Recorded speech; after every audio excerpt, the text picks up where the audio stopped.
నమస్తే, welcome to our channel. నేను పద్మని. ప్రస్తుతంతో పాటు ప్రముఖ ఆధ్యాత్మికవేత్త, వాస్తు జ్యోతిష పండితులు, లలిత ఉపాసకులు బ్రహ్మశ్రీ నానాజీ పట్నాయక్ గారు మనతో పాటు ఉన్నారు. మాట్లాడతాం సార్. నమస్తే సార్. శ్రీమాత్రే నమః.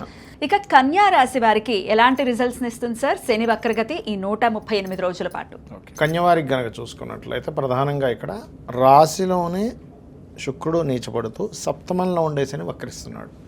సో సప్తమంలో ఉండే శని ఎప్పుడైనా ఏదైనా వక్రగతి గోచారంలో ఉన్నా, రాశిచక్రంలో ఉన్నా, ఇట్స్ వెరీ క్లియర్ ఇండికేషన్ వీళ్ళకి వివాహం విషయంలో సంబంధం వెనక్కి వెళ్ళడం, నిశ్చితార్థమై కూడా ఒక్కోసారి వెనక్కి వెళ్తూ ఉంటుంది. లేదా సమ్ టైమ్స్ భార్యాభర్తలు ఒక దగ్గర ఉండకుండా భార్యకి ఏదో జాబ్ ఇంకో దగ్గరికి వచ్చిందని వెళ్ళడం, లేదా భర్త వెళ్ళడం అనేది ఖచ్చితంగా జరుగుతుంది. కొంత గ్యాప్ అనేది ఇస్తూ ఉంటుంది. ఎందుకంటే సప్తమం ఈజ్ లైఫ్ పార్ట్నర్. అక్కడ ఉండే గ్రహం వక్రించి వెనక్కి వెళ్ళాలి. సో అందుకని లేదా ఇంట్లో పుట్టింట్లో తల్లికి బాగాలేదు, లేకపోతే తండ్రికి బాగాలేదు అనుకోని అక్కడికి వెళ్ళి రావడం తప్పవు కొన్ని కేసెస్లో. బట్ ఇట్స్ డిపెండ్ ఆన్ లగ్నం ఎంత బలంగా ఉంది, సప్తమంలో ఉండే గ్రహం పాడైపోయి వక్రించిందా, బాగుండి వక్రించిందా అని చూసుకోవాలి. పాడైపోయి వక్రిస్తే డిస్టర్బెన్సెస్ వల్ల వెనక్కి వెళ్తారు.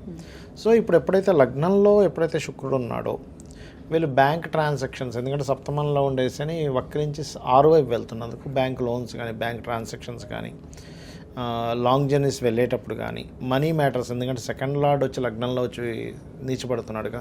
సో మనీకి సంబంధించిన మ్యాటర్స్, అది కూడా తండ్రికి సంబంధించిన ధనం సంబంధించిన మ్యాటర్స్ విషయంలో వీళ్ళకి కొంచెం స్ట్రెస్ అవ్వడం ఇట్లాంటివి జరుగుతూ ఉంటాయి.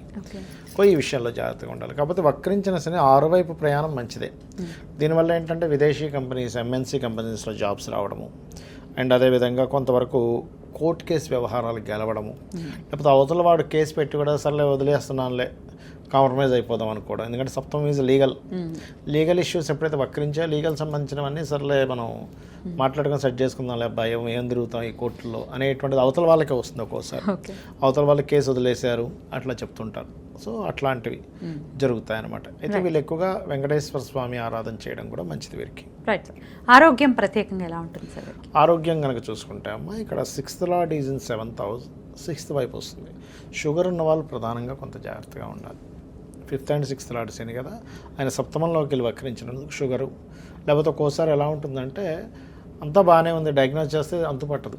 ఎందుకంటే రాహు కదా 6లో ఉన్నది, డయాగ్నోస్కి అందనే వాడు రాహుకేతువులు ఎప్పుడు కూడా అంతా బాగానే ఉంది, ఏం లేదు మీరు ఊహించుకుంటున్నారు అంటాడు. వీడికేమో కియ్యోమర్రు అంటుంటాడు, అదేదో తాటి చెట్టు కిందని తాటి పడ్డ నక్కలాగా బాధపడుతూ ఉంటాడు, లేదంటుంటారు. అట్లా ఉంటుంటుంది. అప్పుడు ఏం చేయాలి? శనికి రాహుకి కనుక దీపారాధన చేస్తూ ఉంటే డయాగ్నోస్ బయటపడుతుంది. విషయం ఏంటి, ఎందుకు ఇబ్బంది అవుతుంది అనేది డయాగ్నోటిక్లో బయటపడుతుంది అనమాట. Right sir. అయినప్పటికీ మరి కన్యా రాశి వారు ఈ 138 రోజుల పాటు కూడా ఎటువంటి పరిహారాలని పాటించుకోవాలి, లేదంటే నిత్య దైనందిన జీవితంలో వీళ్ళు పాటించాల్సినటువంటి విధి విధానాలు ఏమిటి ఇప్పుడు తెలుసుకుందాం. మరి రిజల్ట్స్ ఎలా ఇవ్వబోతున్నాడు అనేది మీరు చెప్పేశారు సార్. మరి పరిహారాలు ఖచ్చితంగా చేసుకోవాలంటే శని అంటేనే భయం కదా. సో ఎటువంటి పరిహారాలు ఆయన ఇంపాక్ట్ నుంచి మేము బయటపడడానికి ఉపయోగపడతాయి సార్? తప్పకుండా అమ్మ. ఫస్ట్ ఆఫ్ ఆల్ ఏంటంటే పరిహారము అనేటువంటిది ఏంటంటే ఎప్పుడు కూడా శనికి సంబంధించినటువంటిది నువ్వులు దానంగా ఇవ్వడం. ఓకే. అదేవిధంగా కాస్త ఓల్డ్ ఏజ్ హోమ్స్ లేదా పెద్దవాళ్ళు ఉంటే వాళ్ళకి సేవ చేయడము, నూనెని ఆలయాల్లో దీపారాధన కనివ్వడం చేస్తూ ఉండాలి. అయితే ఇది శని మనకిప్పుడు గోచారంలో వక్రిస్తున్నాడు, కానీ వాళ్ళ పర్సనల్ చార్ట్స్లో కూడా ఒక గ్రహం వక్రించినందుకు భృగునందనాడి అనేటువంటి దాంట్లో ఒక విషయం చెప్పారు. అది పెండింగ్ కర్మ అంటాం దాన్ని మనం. ఏ గ్రహం వక్రించినా అది పెండింగ్ కర్మ. శనే వక్రించాడు అనుకోండి, వీళ్ళు పాస్ట్ లైఫ్లో చేయాల్సిన వర్క్ చేయలేదు, అది వర్క్ చేయడానికి వచ్చారు ఒకటి. రెండవది వీళ్ళు ఉన్న ప్రదేశం నుంచి మారితే వీళ్ళ కెరీర్ బాగుంటుందని కూడా అర్థం.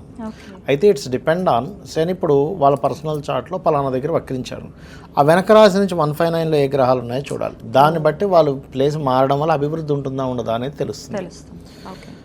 ఇంకోటి ఏంటి, డ్యూయల్ సైన్ వైపు వెళ్తుంటే రెండు జాబ్స్ చేస్తారని అట్లా చెప్పొచ్చు. ఎందుకంటే కర్మ 2 ప్లేసెస్కి ఆక్యుపై చేస్తున్నాడు కదా అట్లా. అదేవిధంగా జీవుడు వక్రించాడు అనుకోండి, వీళ్ళు ధర్మకార్యాలు కొన్ని పెండింగ్ ఉన్నాయి పూర్వజన్మల్లో. అంటే గురువు ధర్మకార్యాలు, జ్ఞాన సంబంధించినవి, లేకపోతే కొంతమంది చూడండి గుళ్ళు కట్టిస్తూ ఉంటారు, తీర్థయాత్రలకు వెళ్తూ ఉంటారు, దేవత వాటి దగ్గరికి అక్కడ సేవలు చేస్తూ ఉంటారు. ఇప్పుడు కొంతమంది పూజారులు ఉన్నారు, లేకపోతే వీళ్ళు ఉన్నారు దేవతా సంబంధించిన అదే టెంపుల్స్లో. వాళ్ళందరూ కూడా పాస్ట్ లైఫ్లో కొంత కర్మ బ్యాలెన్స్ ఉంది వారికి, లేకపోతే అంత ఈజీగా రాదు అది. అదేవిధంగా కొంత ఉపాసనలు చేసేవారు, అవన్నీ కూడా జూపిటర్ వక్రించినందుకు వాళ్ళు చేస్తే క్లియర్ అవుతుందని అర్థం. అలాగే మెర్క్యూరీ రిట్రో అనుకోండి, వీళ్ళు నాలెడ్జ్ షేరింగ్ చేయాలి. నాలెడ్జ్ షేర్ చేస్తేనే వీళ్ళకి ఈ జన్మ క్లియర్ అవుతుంది, అదర్వైజ్ అవ్వదు. మీరు గమనించవచ్చు, ఇవి చేస్తూ ఉంటే వీళ్ళ లైఫ్లో అభివృద్ధి కూడా ఉంటుంది. అంటే వీళ్ళు అరువు పెరగకుండా వర్క్ చేస్తున్నారు శని వక్రగతి వాళ్ళకి బాగుంటుంది లైఫ్.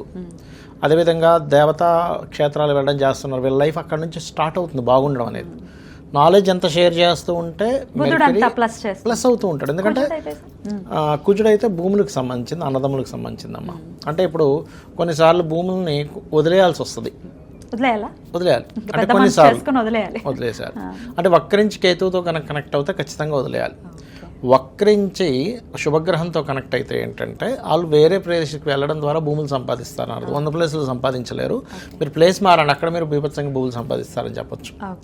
అలా అలాగే శుక్రుడు అనుకోండి, వీళ్ళకి జనరల్గా ఏమవుతుందంటే ఎవరికైనా శుక్రుడు వక్రించాడు అంటే వివాహం విషయంలో సంబంధాలు చూసేటప్పుడు దగ్గర దాకా వచ్చి మిస్ అవ్వడం ఖచ్చితంగా జరుగుతుంది. అందులో పర్టికులర్గా 7th హౌస్లో కనుక శుక్రుడు వక్రిస్తే ఇంకా ఖచ్చితంగా జరుగుతుంది.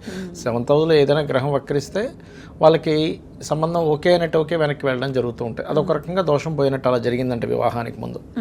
అలాగే వీళ్ళకి లగ్జరీ ఫైనాన్స్ సంపాదన లగ్జరీ అంతా కూడా వేరే ప్రదేశానికి వెళ్ళడం వల్ల బాగుంటుందని కూడా చెప్పొచ్చు. అయితే ఇక్కడ ఏంటంటే అది స్త్రీ జాతకం అనుకోండి, ఇంకా ఖచ్చితంగా స్త్రీమూర్తికి మార్పు వల్ల బాగుంటుందని చెప్పాలి. కాకపోతే ఇక్కడ ఏంటంటే ఎప్పుడైనా ఏదైనా గ్రహం వక్రించినప్పుడు, ఉదాహరణకి ఇప్పుడు వృషభంలో ఉండి శని వక్రించాడు, అప్పుడు నీచం వైపు వెళ్తుంది.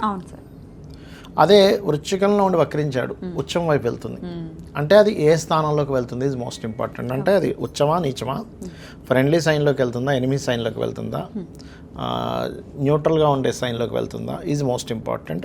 రెండో విషయం ఏంటంటే అది వక్రించినప్పుడు అక్కడి నుంచి 159, అంటే ఉదాహరణకి మిథునంలో ఉండగా వక్రించింది, అప్పుడు అది వృషభం వైపు వస్తూ ఉంటుంది. వృషభము, కన్య, మన మకరము, కన్య, ఈ 3 రాసుల్లో ఏ ప్లానెట్స్ ఉన్నాయనే దాని మీద ఆధారపడి ఉంటుంది దాని రిజల్ట్ అనేది. చాలా పెద్ద క్యాలిక్యులేషన్, చాలా క్యాలిక్యులేషన్. కానీ మీకు దానివల్ల రిజల్ట్ ఖచ్చితంగా మీరు అది పాటించడం వల్ల మీకు రిజల్ట్ వస్తుందమ్మా.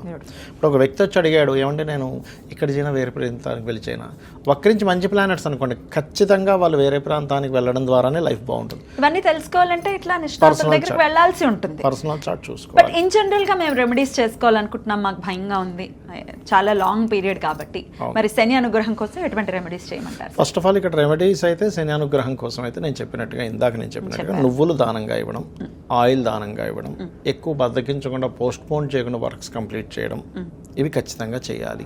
ఎప్పుడెప్పుడు దానం ఇవ్వమంటారు? శనివారాలు ఇవ్వాలమ్మా ఒకటి. రెండవది శని వక్రగతి ఉంది అంటే ఫస్ట్ ఆఫ్ ఆల్ వాళ్ళు అర్థం చేసుకోవాల్సింది, వాళ్ళ కిందని పనిచేసే వాళ్ళని ఎక్కడా కూడా హీనంగా చేయకూడదు.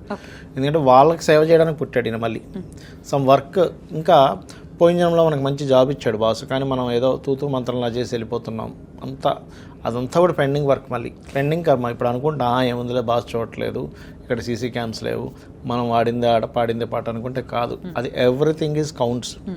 ప్రతిదీ మీకు చూసేవాడు ఒకడు ఉన్నాడు, ఒకటేంటి 5 ఉన్నారు. 5 కెమెరాలు పెట్టాడు ఆ ఒక్కడు. ఆ ఒక్కడు 5 కెమెరాలు పెట్టాడు అనమాట. సూర్యుడు, చంద్రుడు, కంటి దగ్గర ఉండే దేవతలు, చెవుల దగ్గర ఉండే దేవతలు అని కొంతమంది ఉంటారు. వీళ్ళందరూ కలిసి 5 రికార్డులు ఒకటే అయి ఉండాలి. మళ్ళీ రాసి వీడియోలు తీసి పెడతారు. వీడియో చూపిస్తారు, నేను చేయలేదండి, ఇక్కడ చేసిన నువ్వు కాదా. ఇక దేవతారాధన, అమ్మవారి ఆరాధన కానీ లేకపోతే ఏ ఆరాధన కొంచెం మంచి ఫలితం ఇస్తుంది? ఎప్పుడైనా శని ఈ కలియుగ దైవం వెంకటేశ్వర స్వామి ఆరాధన అయితే పంచమాధిపతిని బట్టి ఏ ఆరాధన అనేది చెప్పాలి, 9వ అధిపతిని బట్టి ఏ క్షేత్రం అనేటువంటి చెప్పాలి. దాన్ని బట్టి వాళ్ళ పర్సనల్ చార్ట్లో 9th లార్డ్ 5th లార్డ్ చూసుకోవాలి. రైట్ సార్, చాలా అద్భుతంగా తెలియజేశారు సార్. భయపడాల్సిన అవసరం లేదు, మన నడవడిక బాగుంటే ఖచ్చితంగా ఆయన మంచి రిజల్ట్స్ ఇస్తాడు. అంతే కదా. ఇప్పుడు నడవడిక అంటే ధర్మము. ఇప్పుడు లలితాసహస్రనామాల్లో ధర్మాధ్యక్ష, ధనాధ్యక్ష, ధనధాన్య విబద్ధిని అంటుంది. అంటే ధర్మానికి అధ్యక్షురాలు. ధర్మానికి అధ్యక్షురాలు అయినప్పుడు ఆ ధర్మంగా ఉంటే అమ్మవారే ఓకే వీడు ధర్మంగా ఉన్నాడు రా అని చెప్పి ఆవిడే ధనం ఇచ్చేది. ఖచ్చితంగా. అద్భుతం సార్, చాలా వివరంగా మాకు తెలియజేసినందుకు కృతజ్ఞతలు సార్. నమస్తే. శ్రీమాత్రే నమః.